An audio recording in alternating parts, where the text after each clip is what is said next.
우리 교회 예배에 처음 참석하셔서 새 교인으로 등록을 하면 제가 새 교우실을 찾아가서 전도한 분하고 새로 등록하신 분하고 함께 기념 사진을 찍습니다.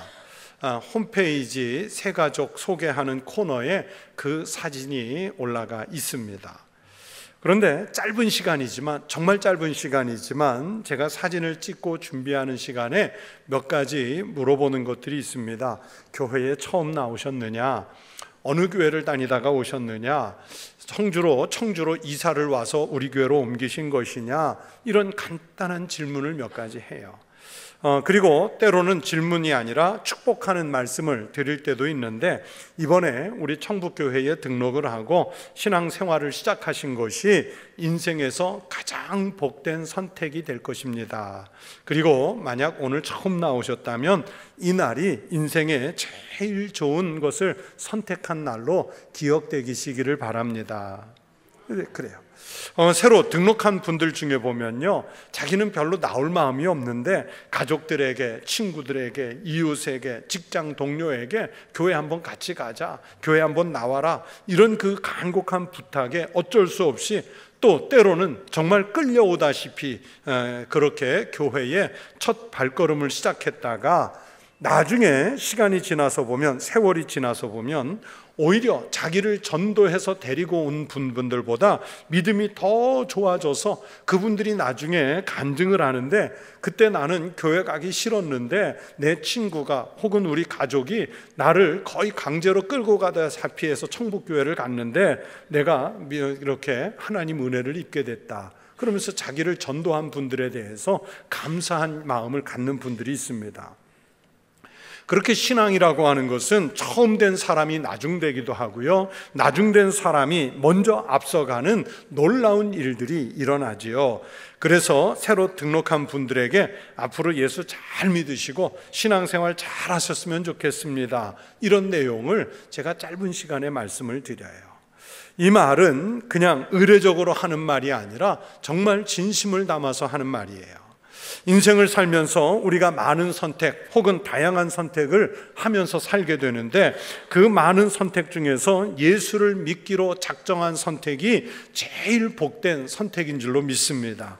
왜냐하면 이것은요, 70년, 80년, 90년 사는 짧은 인생의 문제가 아니라 영원한 생명, 즉 영생과 직접적인 관계가 있는 믿음을 선택하는 문제이기 때문에 그렇습니다. 여러분, 새 교인만 그러겠습니까? 그렇지 않습니다. 여러분도, 즉 오래 믿으시고 교회를 출석하신 지 오래된 모든 분도 다 똑같습니다. 예수를 믿기로 작정하고 신앙을 선택한 것, 정말 하나님이 주신 귀한 복인 줄로 믿습니다. 그러므로 기왕 믿기로 작정하고 교회 다니신다면 예수 제대로 믿으시고 어떤 상황과 형편 중에도 예수님만을 의지하는 믿음으로 살겠다고 그 심령에 다짐하시기를 바랍니다. 이 믿음의 은혜와 복이 우리 성도들과 함께 하시기를 축원합니다. 그래서 오늘은 예수를 제대로 믿는 여러분에게 믿음이 줄 수 있는 용기에 대해서 말씀을 준비했습니다. 여러분, 우리 교인들 중에 보시면 성경을 정말 열심히 읽는 분들이 많아요. 성경을 그분들이 읽으면서 느끼셨는지 모르겠지만, 여러분, 성경을 자세히 읽다 보면 대부분 성경의 말씀은 명령형으로 되어 있다는 것을 알 수 있습니다. 성경의 말씀은 하나님께서 하나님의 백성들에게 주시는 말씀이기 때문에 권고하고 권면하는 내용보다는 명령으로 주시는 말씀들이 압도적으로 많습니다. 성경에서 말씀하는 그 많은 명령의 말씀 중에 어떤 내용의 명령이 가장 많을까요? 하나님께서 반복적으로 제일 많이 명령하신 말씀을 알아야 우리가 그 명령을 잘 지킬 수 있을 것 아니겠습니까? 사랑하라는 명령일까요? 아니면 복음을 전도하라는 명령일까요? 제사를 잘 드리라는 명령일까요? 아닙니다. 당연히 그런 명령도 들어가 있지만 그렇다고 그것이 전부는 아니에요. 행실을 온전하게 하라는 명령도 많지 않고, 교만하지 말라는 명령도 아니고, 겸손하라는 명령도 아닙니다.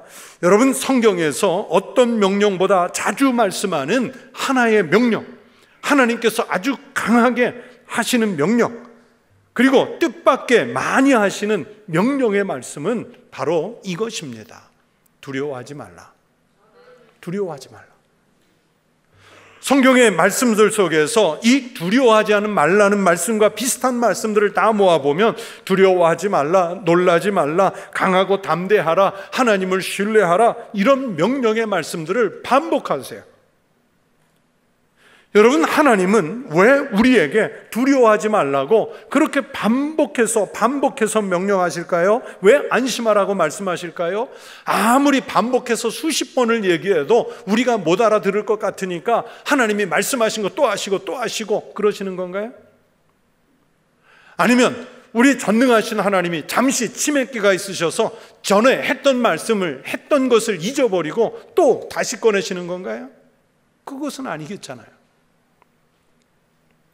여러분, 두려움이라고 하는 것은 심각한 악이 아닙니다. 영혼을 죽일 수 있는 죄의 목록에 포함된 것도 아닙니다. 두려워했다는 이유 때문에 벌을 받은 사람도 없습니다. 살면서 이런저런 이유들 때문에 두려워하는 사람이 얼마나 많습니까?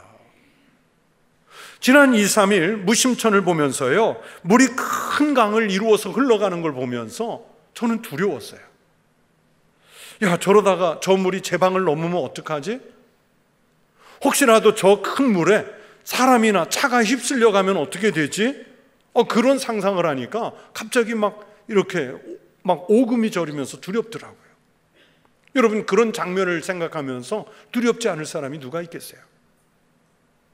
그것처럼 어떤 사람은 물이 두렵고, 어떤 사람은 높은 자리에 올라가는 게 두렵고, 어떤 사람은 바람이 세차면 두렵고, 어떤 사람은 사람이 두렵고, 어떤 특정한 상황이 두려울 때가 많습니다. 그 두려움은 누구에게나 찾아올 수 있는 심리적 요인 아니겠습니까?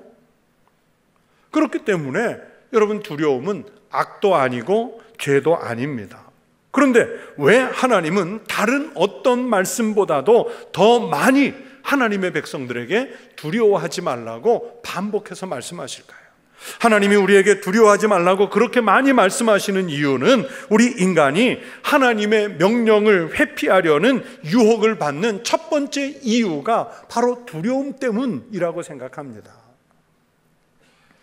오늘 우리가 읽은 성경 말씀을 보시면요, 예수님께서 캄캄한 밤에 갈릴리 호수 위를 걸어오시지요. 본문 26절에 보면 그 장면을 보고 제자들이 깜짝 놀라서 유령이라 하며 무서워하여 소리 지르거늘 이라고 장면을 묘사했습니다. 여러분, 생각해 보세요. 우리 같으면 그 장면 보고 안 놀라겠어요?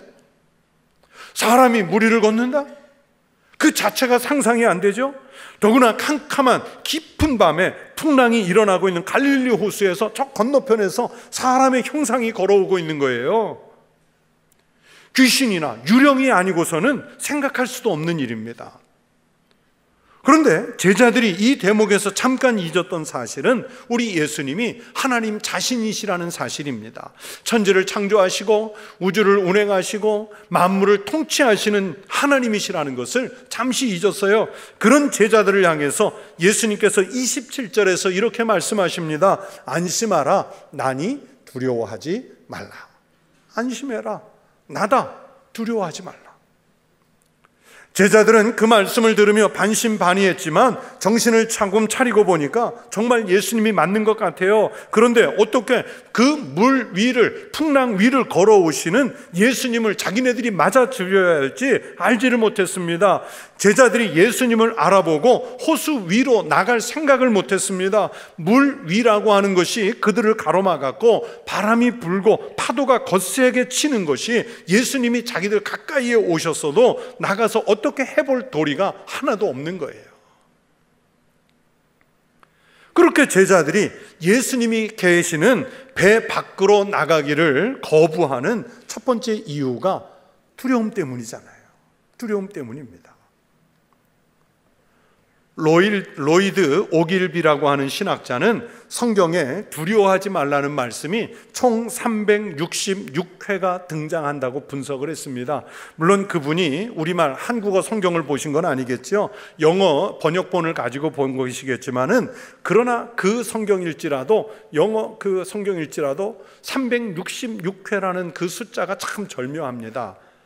이것에 대해서 오길비 목사님은 어떻게 해석을 했냐면, 여러분 1년이 며칠이에요? 365일. 그러니까 하나님은 우리 보고 365일 두려워하지 말라고 말씀하셨다는 거예요. 그러면 365회가 나와야지 왜 366회입니까? 4년에 한 번 윤년이 끼잖아요. 그 해는 366일이잖아요. 그러니까 하나님은 4년 되는 그 날짜까지 계산해서 우리에게 두려워하지 말라, 그렇게 오길비 목사님은 해석을 한 거예요. 저희 아이들이 아직 많이 어렸을 때 제가 수영장에 데리고 놀러 간 적이 있습니다. 아마 큰아이가 3, 4살 혹은 4, 5살 요쯤 됐을 때 아니었나 싶어요. 저는 수영장 안에 있었고요. 아직 물이 무서워서 들어오지 않는 제 큰 아이는 수영장 가에서 서성이면서 있는 거예요. 그래서 제가 물속에서 들어오라고 손짓을 했는데, 근데 제 눈에 아이가 갈등하는 모습이 잠깐 비치는 거예요. 분명 아이의 마음 한쪽에는 무슨 생각이 일어났을까요? 물이 깊고 그 물이 차가우니까 그냥 가만히 있어, 너 들어가지 마. 수영도 못하는데 너 깊은 데 가서 갑자기 허우적거리면 어떡할래? 그러면 아마 걱정하는 마음이 들려왔겠죠. 그러나 가만히 생각해 보면 지금 물속에서 들어오라고 손짓하는 사람이 누구예요? 아빠잖아요. 아빠가 자기를 보호해 줄 것이라는 생각도 있었겠죠. 그래서 아이는 이 두 개의 마음 사이에 갈등하는 게 언뜻 제 눈에 보이는 거예요. 그래서 저는 이것을 뭐라고 정리를 했냐면, 이 시간이 지금 쟤는 두려움과 신뢰 간의 싸움이다. 너무 고상하게 해석을 했나요? 그 두려운 생각은 너 지금 물에 들어가면 안 돼, 그러면서 들어가지 말라고 경고하죠. 그러나 아빠를 신뢰하는 마음은 물에 뛰어들어, 괜찮아, 아빠가 있잖아, 그러면서 재촉을 해요. 아이는 이 두려움과 신뢰 사이에서 지금 결정을 해야 됩니다. 뛰어들거나 아니면 그냥 뒤돌아서 더 안전한 땅으로 가면 돼요. 지금도요, 수영장에 가면 흔히 볼 수 있는 풍경 아닙니까? 그러다가 아이가 결국 물로 뛰어들었어요. 그런데 제가 너 갈등했지? 한번 쌤통이다, 물 먹어봐라 하고 그냥 놔뒀을까요? 아니잖아요. 당연히 바로 안아가지고 물의 느낌을 즐기게 해준 거예요. 그렇게 아빠를 한번 믿고 들어온 다음에 물이 재밌으니까 이제는 너무 안 나가려고 해서 걱정, 끝까지 있겠다. 이제 최소한 아이는 물속에 있는 아빠를 신뢰하게 됐습니다. 분명히 다음번에 다시 와서 또 그러면 이제는 안심하고 들어오겠죠. 만약에 그때 뛰어내리지 않았다면 아이는 아빠를 신뢰할 수 있는 기회를 잃어버리는 겁니다. 다음에도 이런 기회가 잘 오지 않지만 만약에 와도 자기 나름대로 안전한 방법을 택하고 아빠를 믿지 않았기 때문에 물이라는 새로운 경험을 그 기회를 갖기가 어려워지는 거예요. 여러분, 우리가 인생을 살면서 때로는 두려움도 필요하지요. 그러나 하나님을 신뢰하는 그 믿음이 여러분의 인생을 짓눌러 오는 어떤 두려움보다 훨씬 큰 믿음이 되시기를 주의 이름으로 축원합니다. 오늘 이 성경 말씀 속에서 예수님의 제자들은 예수님이 폭풍 속에서도 자기들과 함께 계신다는 사실을 몰라서 두려워한 거예요. 그래서 다들 예수님이 유령인 줄 알고 그 흔들리는 배전을 붙잡고 배 바닥으로 몸을 숨깁니다. 그러나 베드로만 예수님에게 자신을 예수님 계신 곳으로 걸어가게 해달라고 부탁을 합니다. 예수님은 그런 베드로에게 오라고 말씀하셨습니다. 분명히 베드로도 순간적으로 그 마음속에서 일어나는 두려움은 물속에 들어가지 말자, 이런 속삭임이었을 거예요. 그러나 주님을 신뢰하는 그 믿음의 마음은 물에 뛰어들라, 이런 용기를 주었을 겁니다. 그 용기를 믿고 베드로는 물 위에 내려섰습니다. 처음에는 예수님을 향해서 걸어가면서 자신이 물 위를 걷고 있다는 사실 때문에 얼마나 경이롭고 얼마나 놀랐을까요? 세상에 이런 일이 다 벌어졌다면서 한번 벌어진 입이 다물어지지 않고 있었을 겁니다. 그런데 베드로가 그 순간 갑자기 두려워지지요. 주변을 보니까 여전히 바람이 세게 붑니다. 집채만한 파도가 자신을 집어삼킬 듯이 덮쳐 일어나고 있습니다. 저쪽에 서 있는 분이 정말 예수님이신지 맞는다는 확신도 제대로 서지 않습니다. 그 순간 베드로의 마음이 복잡해졌어요. 그러면서 동시에 두려움이 생겼습니다. 그 순간 베드로가 갑자기 물속으로 빨려 들어갑니다. 저는 이 장면에서 베드로가 갈릴리 호수라고 하는 물에 빠진 것이 아니라 자기 걱정에 빠진 거예요. 자기 염려 속에 빠져버린 거예요.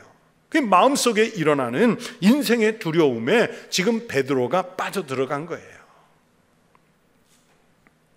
하나님이 두려워하지 말라고 성경에서 그렇게 자주 말씀하시는 이유는 두려움이 그 어떤 것보다도 이렇게 우리를 하나님에게서 멀어지게 하고 우리 인생을 걱정과 염려 속에 가장 빨리 함몰시켜버리기 때문입니다. 오늘 말씀에서 그런 것처럼 두려움은 우리가 예수님에게로 가까이 가는 것을 회방해요. 우리가 하나님을 믿으면서 물 위를 걸어가는 것과 같은 새로운 인생을 살려고 하는 그 믿음의 길을 가는 길에 최대의 장애물이 바로 우리 주변에서 일어나는 두려움들인 거예요. 여러분, 두려움이 무엇입니까? 가장 간단하게 설명하면 두려움은 위험이 가까이 있으니까 그 위험을 대비해야 한다고 하는 내면적인 경고예요. 그래서 두려움은 우리가 도망가도록, 우리가 숨도록, 아니면 반대로 그 두려움에 맞서 싸우도록 그런 준비를 시킵니다. 때로는 필요한 두려움도 있습니다. 어린아이가 뜨거운 다리미에 함부로 손대지 않도록, 아이가 끓는 물에 함부로 손 넣지 못하도록, 그건 두려움이 좀 필요하죠. 우리가 운전할 때 무모하지 않게 해야 한다는 그런 두려움이 있어야 돼요. 그래야 안전을 위해서 필요한 두려움이지요. 그러나 여러분, 대부분의 두려움은 우리가 새로운 세계에 도전하지 못하도록 우리를 현실에 묶어두는 경우가 많습니다. 아무것도 못하게 만드는 게 대부분 보면 두려움이에요. 여러분, 살면서 보면 걱정을 팔자처럼 끼고 있는 분들이 있는데 두려움은 우리를 그런 사람으로 만듭니다. 그러니까 대부분의 두려움은 좋은 게 아니에요. 두려움은 내 자존감을 상하게 합니다. 내가 충분히 이겨갈 수 있는 장애물도 무서워서 피하도록 만들고 결국에는 인생을 패배자로 만들어서 성취하지 못하게 합니다. 물론 안전한 길을 택했다고 스스로 위로하고 또 반대로 다른 사람들은 내가 그 순간에 두려워했는지 알지도 못해요. 그러나 도전할 수 있는 새로운 세계를 경험할 수 있는 기회를 두려움 때문에 날려버린 나는 알고 있지 않습니까? 그래서 자존감이 상하는 거예요. 두려움은 하나님이 여러분 안에 두신 잠재적인 능력을 성취하지 못하도록 막는 역할도 합니다. 여러분 생각해 보세요. 사람이 한 단계 올라서서 성장한다는 것은 항상 위기를 겪고 그 위기를 이겨내면서 성장하는 것 아니겠습니까? 위기를 만나면 항상 당연히 두려움이 따라오지요. 그러나 그 두려움을 이겨내야 한 걸음 더 나가고 한 단계 올라서고 한 치가 더 성장을 하는 거예요. 그대로 있으면 안전할 것 같지만 그러나 뒤돌아보면 퇴보하거나 아니면 도태돼서 사라지고 말지요. 그렇게 실패를 두려워하면 자신의 재능을 발전시키거나 사용할 수 있는 기회가 없어집니다. 두려움은 기쁨을 얻지 못하게 합니다. 두려움을 넘어서야 놀라운 환희가 있습니다. 여러분, 단 몇 발자국 걸었을 뿐이지만 베드로는요, 보통 사람이 무리를 걸어간 놀라운 경험을 한 사람이 됐습니다. 이것이 얼마나 신비한 경험이었을까요? 두려움에 굴복하기만 했다면, 다른 제자들처럼 배전이나 붙잡고 머리 숙이고 배 밑바닥에 깔아앉았다면 그런 신비와 그런 기쁨을 누릴 수 있는 기회가 없었을 것이지요. 심리학에서 연구한 바에 의하면 걱정을 많이 하는 사람이 머리가 좋대요. 생각이 많잖아요. 걱정을 많이 한다는 건 생각이 많다는 거죠. 그 사람이 상상력이 풍부한 경험도 많답니다. 걱정을 많이 하는 사람들은 창조적인 잠재성이 많다고 그래요. 그런데 문제는 그 걱정을 하다 너무 많이 하기 때문에 나쁜 쪽 생각을 더 많이 간대요. 이거 하다가 나쁜 일이 일어나면 어떡하지? 사고가 나서 이 일을 못하게 되면 어떻게 하지? 사람들이 이 일에 대해 반대해서 괜히 망신만 당하고 끝나면 어떻게 하지? 그러면서 일어나지 않을 일까지, 미래의 염려까지 다 끌어다가 지금 걱정하다가 안 하고 마는 거예요. 그래서 뛰어난 잠재력을 갖고 있으면서도 두려움 때문에 아무것도 못하고 마는 인생이죠. 그렇게 되면 뭡니까? 기쁨을 누릴 수 있는, 한 걸음 한 단계 더 올라갈 수 있는 기회를 상실하잖아요. 사랑하는 성도 여러분, 여러분의 인생 가운데 있는 두려움을 제거하십시오. 특별히 신앙생활하면서 겪을 수 있는 두려움을 버리시기 바랍니다. 제가 이번에 종교개혁지를 방문한 곳들 중에 보름스, 아주 유명한 보름스 협약이 이루어진 그 보름스라고 하는 곳이 있는데, 이 종교개혁의 역사에서 아주 중요한 곳이에요. 이곳에서 종교개혁자 마틴 루터가 당시에 신성 로마 제국 까를 5세 황제 앞에 서서 재판을 받는데, 그 루터가 서 있던 자리에 큰 동으로 만든 신발 형상이 2개가 있어요. 저도 그 신발을 이렇게 사람들이 거기 가면 이제 그 신발에 발을 넣고 쓰거든요. 저도 서서 루터가 그 까를 5세 황제 앞에서 했던 고백이 떠올랐어요. 하나님 아버지, 제가 여기 서 있습니다. 저는 아무것도 할 수 없습니다. 주께서 지켜 주시옵소서. 여러분, 자신의 생사여탈권을 가진 황제 앞에서 말은 그렇게 하고 있지만 얼마나 두려웠을까요? 루터가 그 고백을 한 후에 피신한 곳이 바르트부르크라고 하는 큰 성이었는데, 이번에 또 역시 그 성에 가서 루터가 숨어 지내던 작은 방을 보았습니다. 그 방에 은둔해 있으면서 루터가 아주 심각하게 우울한 상태가 됐는데, 아마 정신과의가 심리 진단을 받았으면 우울증 진단을 받았을 거예요. 그 상태에서 성경을 번역하면서 자꾸 우울한 상태니까 뭐가 마귀가 공격하는 것처럼 보이고 해서 잉크병을 집어던지죠. 그런데 그 우울한 상태에서도 루터가 굴하지 않고 찬송을 부르지요. 내주는 강한 성이요 방패와 병기 되시니 큰 환난에서 우리를 구하여 내시리로다. 여러분, 루터가 종교개혁하면서 두려운 상황에서 부르고 지은 찬송이지 않습니까? 계란으로 바위를 치는 것과 같은 그런 두려운 상황에서 종교개혁가들이 그 압박과 두려움을 이겨낼 수 있었던 것은 그분들이 처음 구호로 내세운 오직 믿음, 솔라피데, 오직 믿음, 즉 예수님께서 함께 하신다는 믿음 때문에 그 상황을 이겨내고 역사의 물꼬를 틀 수 있었던 거예요.